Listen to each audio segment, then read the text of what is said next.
In the beginning, God created the heavens and the earth. And God said, "Let us make man in our image." The Bible calls him Adam, one man who fathered us all. Now, genetics points to a scientific Adam.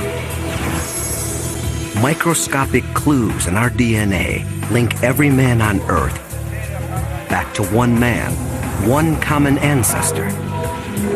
To understand how this could be, we must discover scientific Adam's lost Eden, enter his world, and look him in the eye. At an unexpected crossroads of Bible and biology, we're headed on a search for Adam.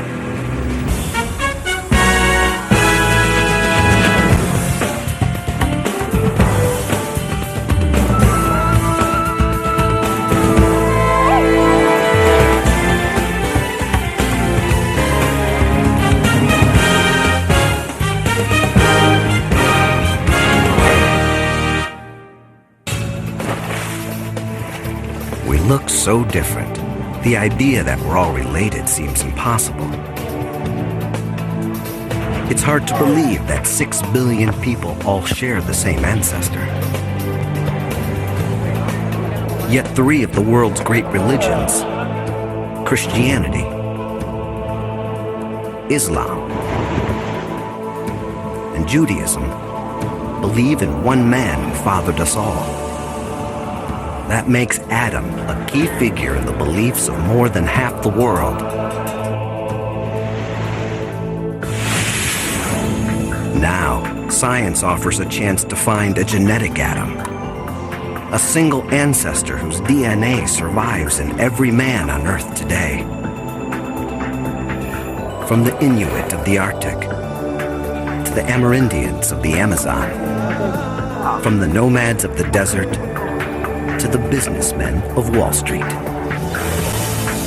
Spencer Wells, a geneticist with National Geographic, will lead us on a journey to identify the scientific Adam and reveal what made him so exceptional that he could father all men on Earth.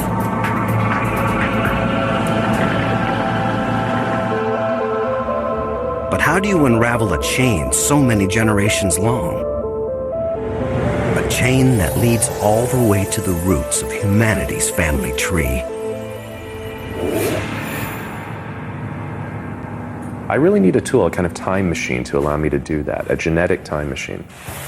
Geneticists have developed just such a tool. A way to follow DNA trails deep into the past. Our search for Adam will uncover genetic secrets of an unexpected cast of characters. One of the greatest warriors in history. One of America's founding fathers. Even an Ethiopian prince who claims to be descended from an ancient biblical king. What links these men to scientific Adam? Their DNA. Most of our DNA is a jumble from all our ancestors. It's what makes each of us unique. But there's a section of our genetic code that stays almost constant. The Y chromosome, the special piece of DNA that only men have. It's passed virtually unchanged from father to son, like a family name. The Y chromosome links the men of today with the men who lived in the past. This tiny piece of DNA allows us to travel back in time through humanity's history. These days, we use DNA to test whether a man is the biological father of a child. Could it really link the billions of men alive today back to one ancestor? Wells believes the answer is yes. That the Y chromosome can trace the origins of men from all over the world. From Africa to America, all the branches on the tree join up in one trunk. The Y chromosome links men today back to their common ancestors.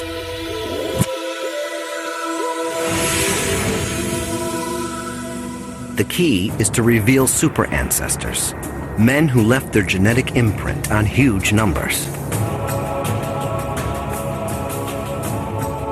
They're like branching points, where vast sections of the tree come together in a single man. Geneticists can trace them further and further back down the tree to the ultimate super ancestor, Scientific Adam. Our search starts in an unlikely place. With a super ancestor who passed his DNA to millions. He left such a vast legacy, Wells thinks he can trace it in a bar in San Francisco. The Bayview Boat Club is a watering hole for a group of Mongolian immigrants. These men have an outrageous claim.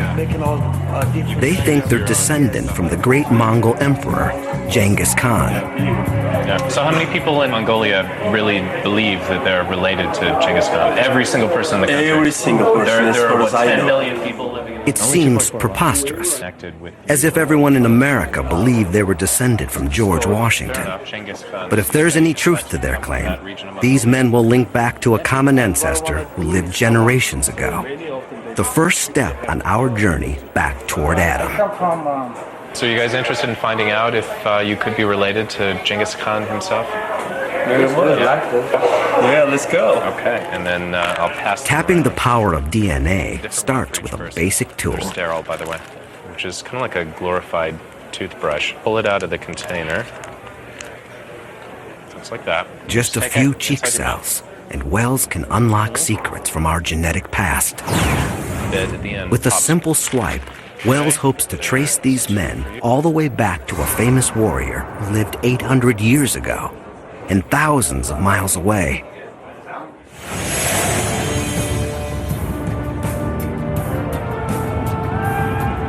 Genghis Khan is one of the greatest historical figures of all time.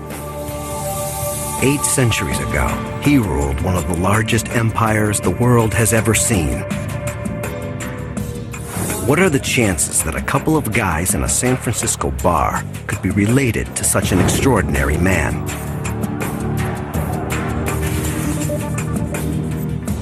Machines analyze the Mongolian's DNA, looking for traces on the Y chromosome that could link them to Genghis Khan. The odds against finding a connection seem astronomical. Hey guys. But Wells has some surprising news. We've got the results. He's found evidence that 2 of these men are related to Genghis Khan. Now, these are your results. Sarandorj Dembarel and Batur Tumar. All right. What makes Wells think that these men link back to Genghis Khan himself? He's never met them before. He doesn't have their family trees. And he doesn't have Genghis Khan's DNA. All the way back. But Wells believes the Y chromosome can confirm the link. Most of the time, the Y chromosome is passed unchanged from father to son, like a last name. But sometimes little differences creep in. Like the spelling of a family name changing over time. Every so often, a harmless mutation appears on one man's Y chromosome. All his sons inherit that mutation. And all their sons. It marks all descendants like a brand. That's how Wells found that 16 million men are cousins. Their Y chromosomes all show the same mutations. That means they're all descended from one single man, a Central Asian super ancestor. But who was he? Wells and other genetic detectives pieced together the clues. The mutations cluster around one place, Mongolia. They trace to almost 1,000 years ago. Scientists believe he must have been a man of power, who had many sons to pass on his family line. The clues all point to one man, Genghis Khan. The evidence is circumstantial, but compelling. Khan's empire stretched from Kazakhstan to Korea. He ruled a dynasty that lasted generations.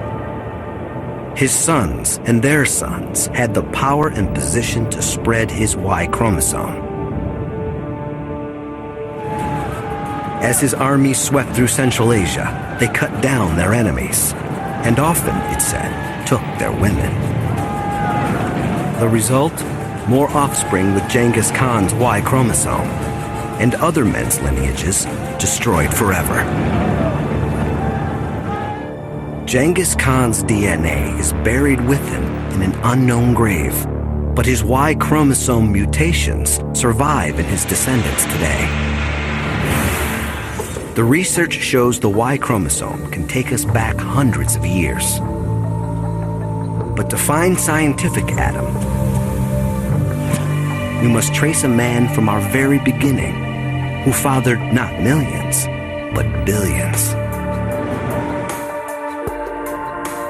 The payoff is almost unimaginable. An Adam who may have been the first truly modern human, whose Eden we can pinpoint, whose face we can reconstruct.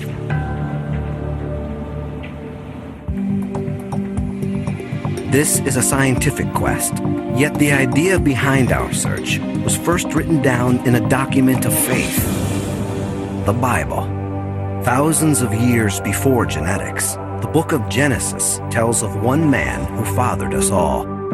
The Bible gives no physical description of Adam, saying only that he's created out of dust in God's image. Adam's rib provides the raw material for the first woman, Eve. God gives them a home, the Garden of Eden. But soon, tempted by a serpent, Adam and Eve eat from the tree of knowledge and are cast out of paradise. Adam and Eve have children, and according to the Bible, this one family has grown to include everyone on earth today. The New Testament's Gospel of Luke lays out Adam's family tree, generation by generation. But what if we tested someone today who claims to be linked to that lineage? Most of the people the Bible places on Adam's family tree have disappeared without a trace. Yet one stands out as a significant historical figure, Solomon, the third king of Israel. Even today, there are people who claim to be directly descended from Solomon, the Ethiopian royal family. It seems far-fetched. The Jerusalem of Solomon is 1,500 miles from Ethiopia. But the Ethiopians claim to have an extraordinary piece of physical evidence that ties them to the Holy Land.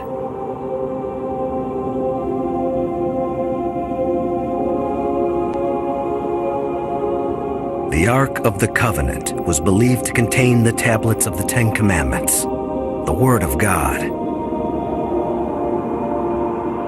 Legend says it was kept in a temple built by Solomon in Jerusalem, until it was taken by Solomon's son, Menelik, and later brought to a little church in Aksum in northern Ethiopia.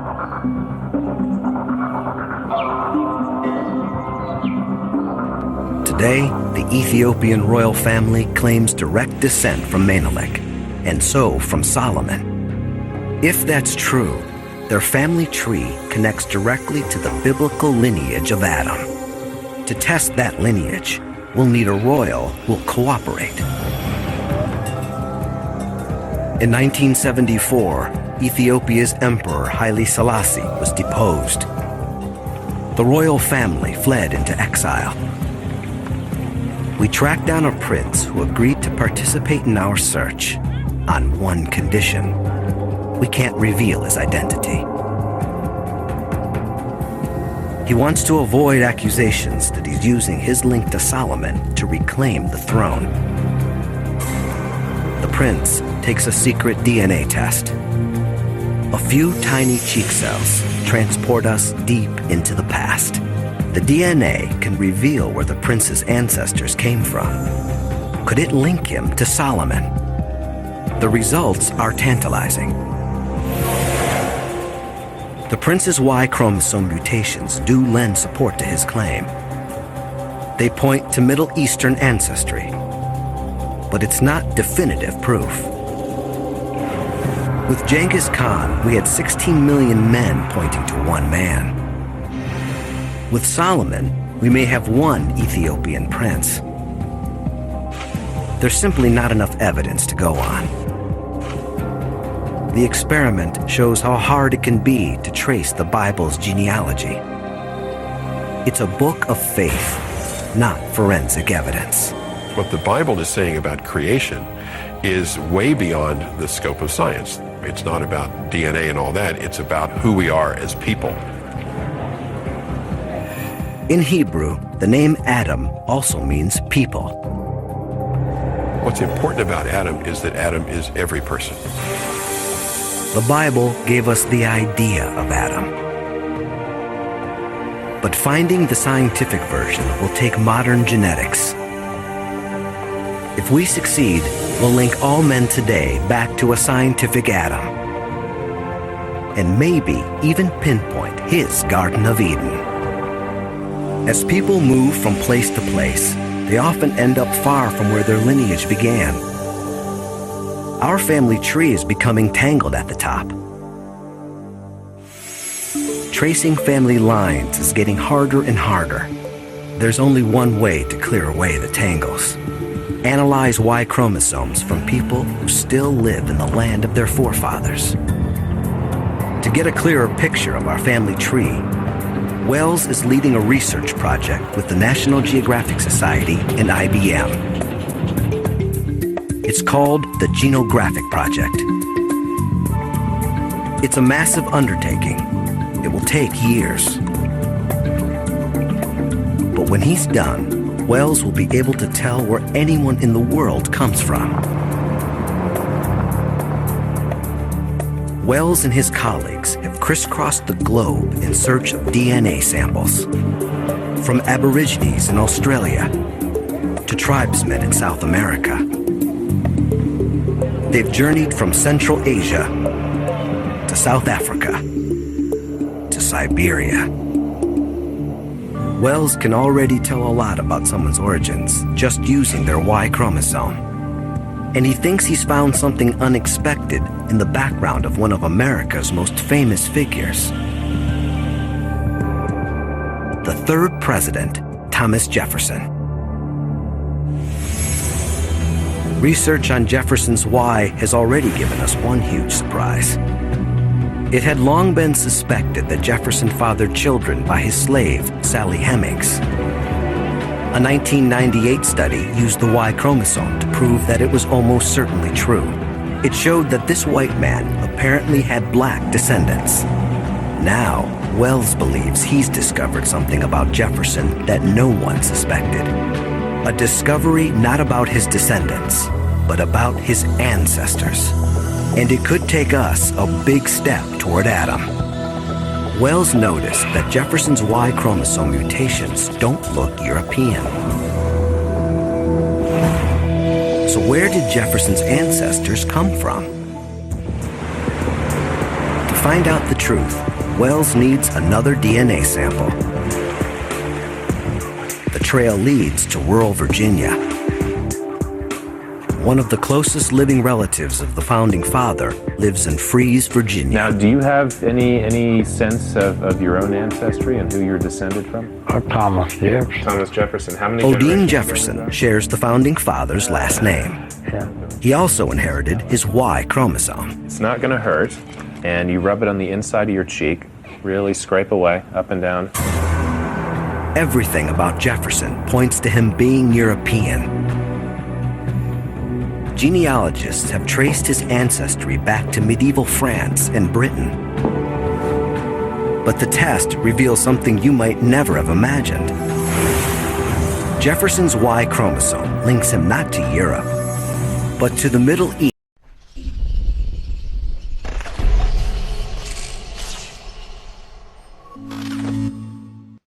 East, what is now Lebanon and Syria. This is the best guess. A direct ancestor who lived in a land that no longer exists, called Phoenicia. The Bible calls it Canaan. Jefferson may look European, but his Y chromosome tells a different story. It shows that what we look like may not really tell us where we come from. And it raises a question mark over the traditional image of Adam. For centuries, artists have depicted him like this, like a European. For many of us, this is Adam. Michelangelo's famous painting in the Vatican's Sistine Chapel. He looks like a beautiful Italian who spends a lot of time in the gym. Did the common ancestor of all men really look like this? The story of Jefferson suggests he could have looked very different. But Jefferson can lead us much further back than his Phoenician ancestor. Jefferson has a particular mutation that he shares with men from many different countries. With the same techniques used on Genghis Khan, Wells can link this mutation to another critical common ancestor. He's known as M9. He lived around 40,000 years ago. Wells' research suggests this one man could be the forefather of half of all men alive. We're getting closer to Adam. But Wells knows there are some men who do not have the M9 mutation. To identify the common ancestor of all men, he must take us deeper down the tree. But where does he go next? There are clues from beyond the world of genetics. It's evidence you can touch. Evidence from bones. Before the powerful new tools of DNA, our picture of humanity's past came almost entirely from fossils. But that picture is incomplete. The oldest human fossils come from Africa, dating back millions of years. But ancient remains have been found at other sites far away. The Middle East has produced early human fossils.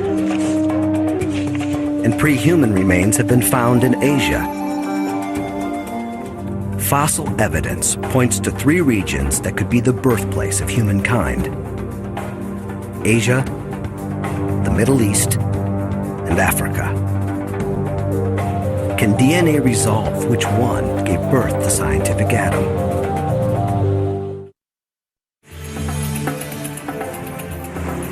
Wells wants to find a place where people from all 3 regions intersect. A study of historical trading routes offers a likely candidate. Off the coast of Kenya, the tiny island of Pate.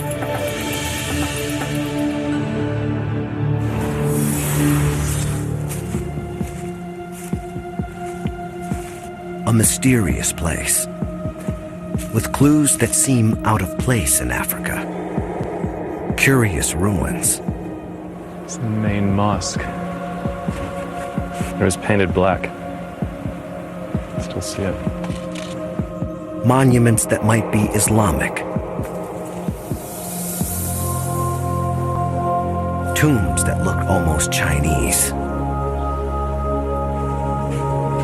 Even the faces suggest an intriguing mix. Some have the lighter skin tone of Europeans. Some could be Arabs. Others have eyes that look Asian. For centuries, traders have come here from all over the old world. From Europe, the Middle East, maybe even from China. Jumbo. You speaking, buddy? Jumbo. Jumbo. History has created a genetic melting pot. And by taking a sample of your DNA, of your genes, we can say something about the people you're related to in the past, your ancestors. If the Y chromosomes here lead to a common ancestor for all these ethnic groups, they could lead us to Adam. If you could open your mouth. Wells takes samples from 25 local men. Correct. Thank you. Okay. If you could open your mouth. Where was your mouth?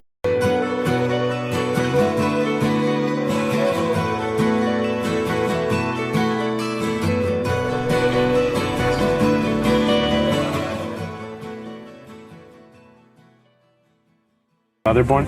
Seer. DNA analysis proves there are men on Pate from all over the place, Great. Thank you. with ancestors from Africa, Europe, Arabia, India, and the Fertile Crescent of the Middle East. There is more genetic variation on this tiny island of Pate than in many countries. And the samples show something critical. They point to a new super ancestor.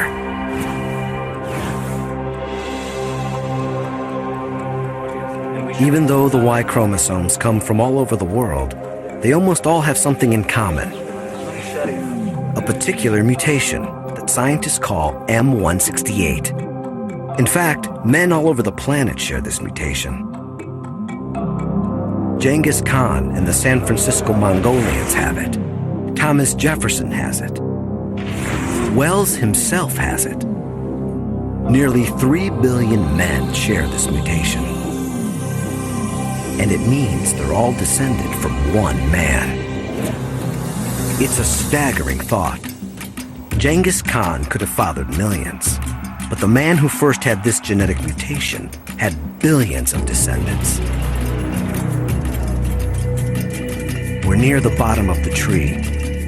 Could this man, M168, be Adam? There's only one problem. On the Kenyan island of Pate, Spencer Wells found one man who doesn't fit.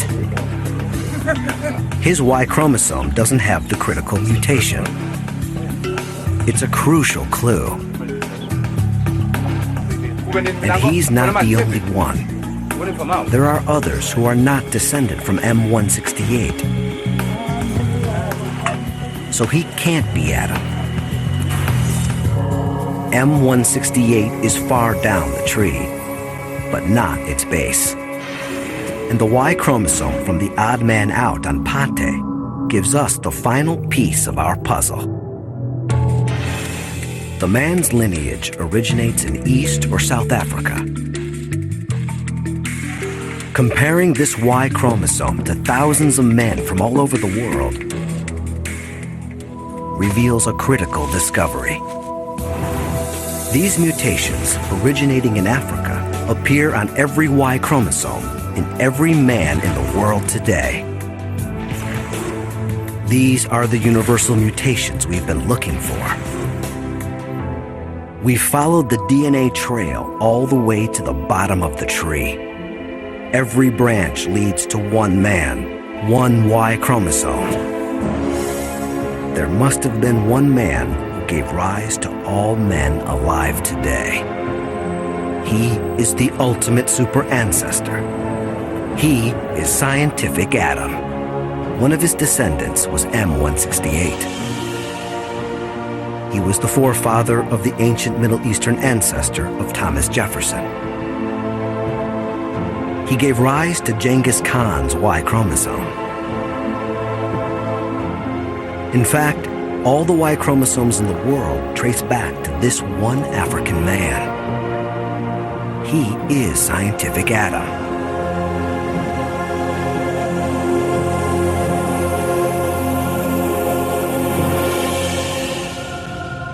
Wells believes the pattern of African Y chromosomes puts his birthplace somewhere in the Great Rift Valley region of East Africa, perhaps Tanzania or Ethiopia. He thinks this is Scientific Adam's homeland, his Garden of Eden.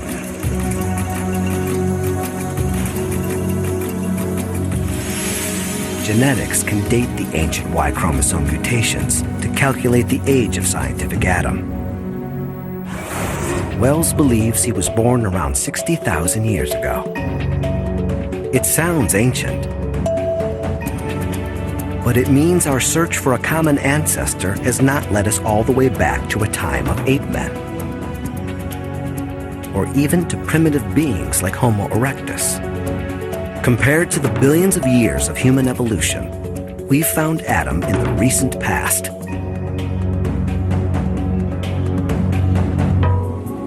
The critical discoveries of where and when Adam lived prove he could not have looked like this. For the first time, it's possible to paint a new portrait of Adam based on science. Facial reconstructions have shown what other ancient humans might have looked like. We have images of earlier beings, like Homo erectus, and the ancient prehuman known as Lucy. These faces are all based on fossil skulls, but there are no intact skulls from Adam's time. There is a man who can give a face to Adam, even without his skull. Frank Bender calls himself the recomposer of the decomposed. He's a forensic artist, a specialist at bringing the dead to life. Bender works regularly for police departments around the world, giving faces to human remains, even when the skulls are almost missing. Adam's skull is missing, but Bender will base his reconstruction on the closest skull he can find, and that brings him to the American Museum of Natural History in New York City. Gary Sawyer is an expert on reconstructing prehistoric faces. He believes this skull, found at a site called Kafza, is a good basis for Adam. Because he combines modern features with still some archaic features in a lower forehead or frontal and good-sized brow ridges. The Kafza skull is about 100,000 years old. Adam's skull would be much more modern. Bender will have to estimate what thousands of years of evolution would have done to Kafza man's appearance. First, he uses his forensic skills to figure out what Kafza man looked like. Wow, that came out. Must flew perfect. Bender can determine his features from the structure of his skull.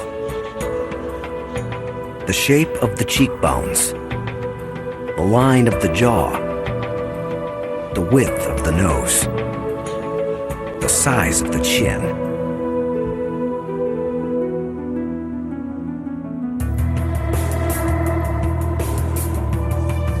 Kafza man is 100,000 years old. To construct a face for Adam, Bender has to update this portrait by 40,000 years. As humans evolved, the shape of our skulls changed. Brow ridges shrank. The forehead became more vertical, the chin more prominent. Adam should be almost halfway between this ancient man and humans like us. Bender needs to find that midpoint. He needs a modern face to compare to the ancient skull. But not just any face. He wants someone whose lineage traces most directly back to Adam. Wells knows where to look. In East Africa is a little-known tribe called the Hadzabe. Spencer, Fano. Their DNA links them almost straight back to Adam. They give us a glimpse into his world. And they point to what Adam could have looked like. Scientific Adam should be a midpoint between the ancient Kafza face and one of these faces. Like the Hadza chief Julius Hendaya Ne Ume. But how do you blend the two? To do this accurately, Bender turns to technology developed for security applications like anti-terrorism.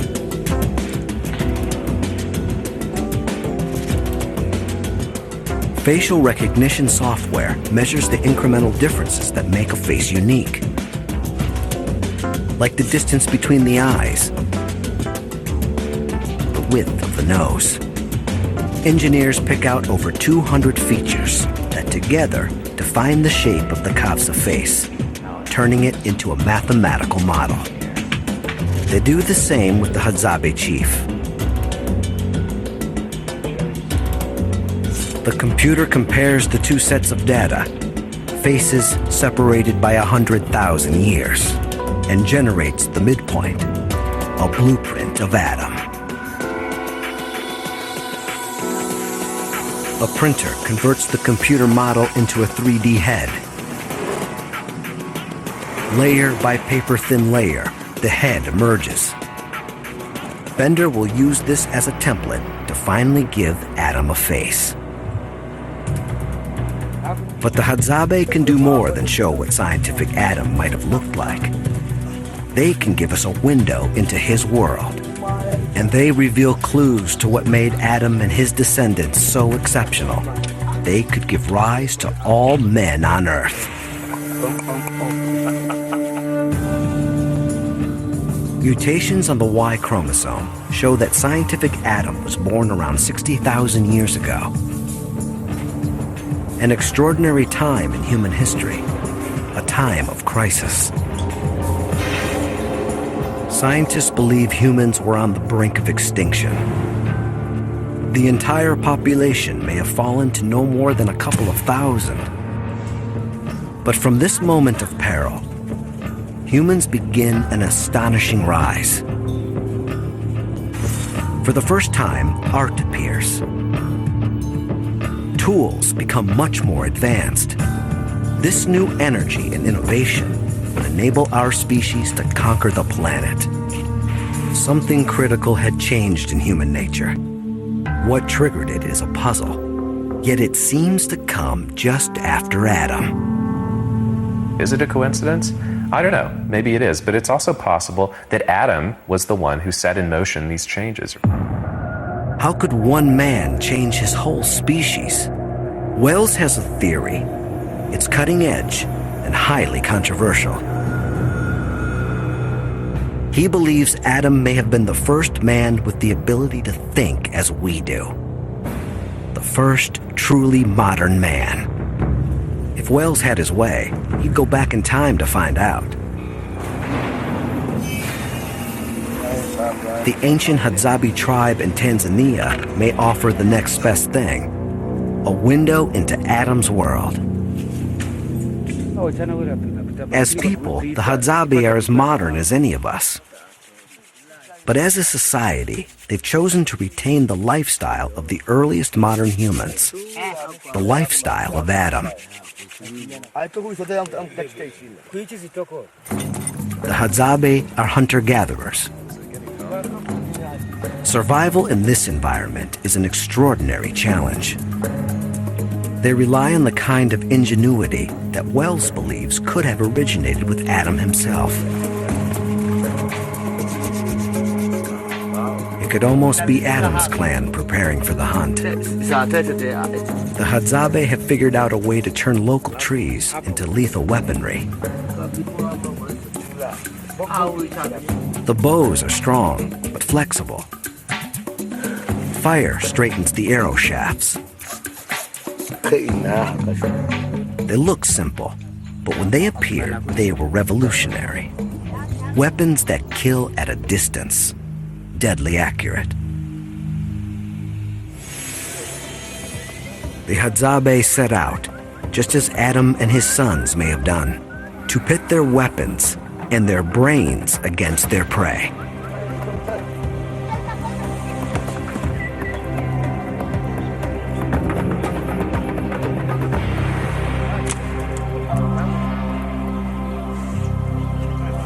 The Hadzabe's hunting techniques work, but they had to be invented, developed by someone.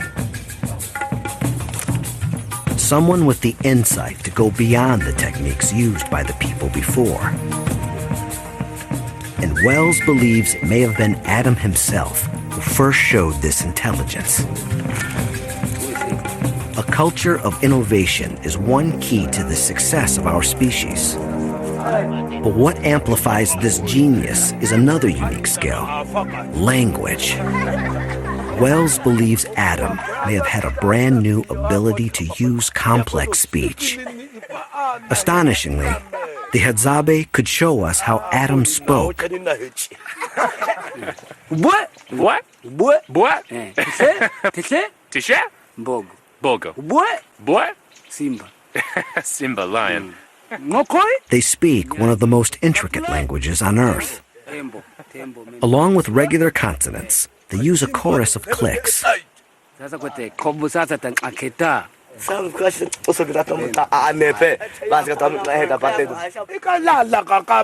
Their speech is far more complicated than most modern languages, and that suggests it's been around for much longer.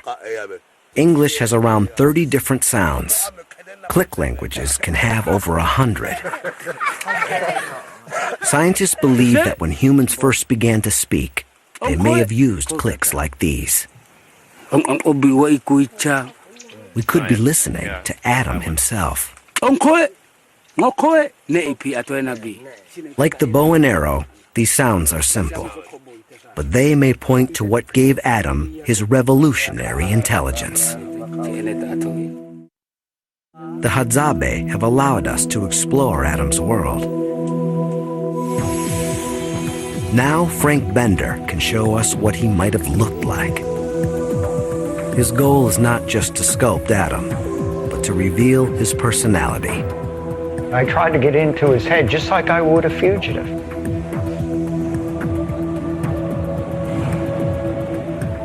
Intuition is the binder between art and science. It's the part that pulls it all together and gives it that life, that spark. I picture him very much alive and with a lot of the basic feelings that we have today.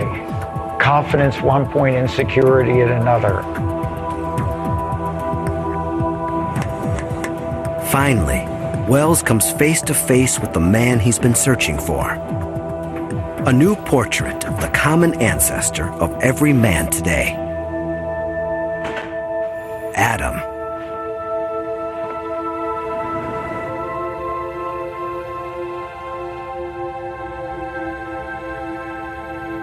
Without the skull, we can't know for sure what Adam looked like. But a combination of genetic evidence, Bender's forensic skills, and cutting-edge computer software suggests he looks something like this. Thousands of years after the Bible, and hundreds of years after Michelangelo, we have a whole new face for Adam. I like the expression. He's got a very forceful look. He's intent on something, maybe taking over the world. You begin to get perhaps an insight into why these guys won out and why this guy's our ancestor. Science can't tell for sure what set Adam apart. There were other men who lived alongside him. But over the centuries, all the other men's lines died out. Maybe some had only daughters, or no children at all. Their Y chromosomes were lost forever. Only Adam's lineage survives.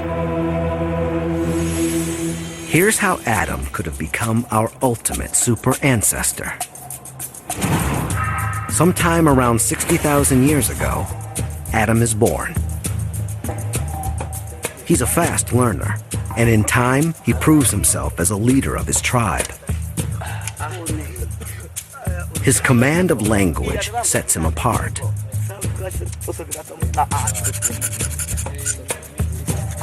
Perhaps he invents new and more lethal weapons, or takes charge of the hunts, devising new strategies. He's much better than the other guys at providing for his family and the tribe. And this makes him popular with the ladies. he has more children than the others. His sons inherit not just his smarts, but of course his Y chromosome.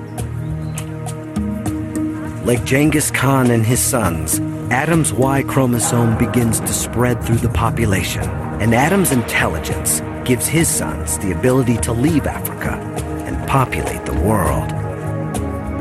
Around 50,000 years ago, we start to expand out of Africa. Some populations start to leave around that time, and very rapidly, they reach places as far afield as Australia, perhaps within a couple of thousand years. A couple of thousand years is like the blink of an eye. And Wells can trace it all back to one scientific Adam. This is not the man God creates in the book of Genesis. But now, thousands of years after the Bible was written, science has confirmed the essence of its story. There was one man whose DNA survives in every man on Earth today. His Garden of Eden was likely East Africa. Other humans came before him, but only after him did we become truly modern. Scientific Adam unites all men today. From Bono to Nelson Mandela. From Tiger Woods to David Beckham. From Osama bin Laden to the Dalai Lama. Effectively, we're all members of an extended family. We're all really cousins. And some believe that's the message of Genesis, too. Adam represents all of us, and that's what makes him important. Not Adam individually, but the fact that Adam is every individual. We are all Adam. In finding scientific Adam, the Y chromosome has not just united all men. It has found common ground between the worlds of science and faith.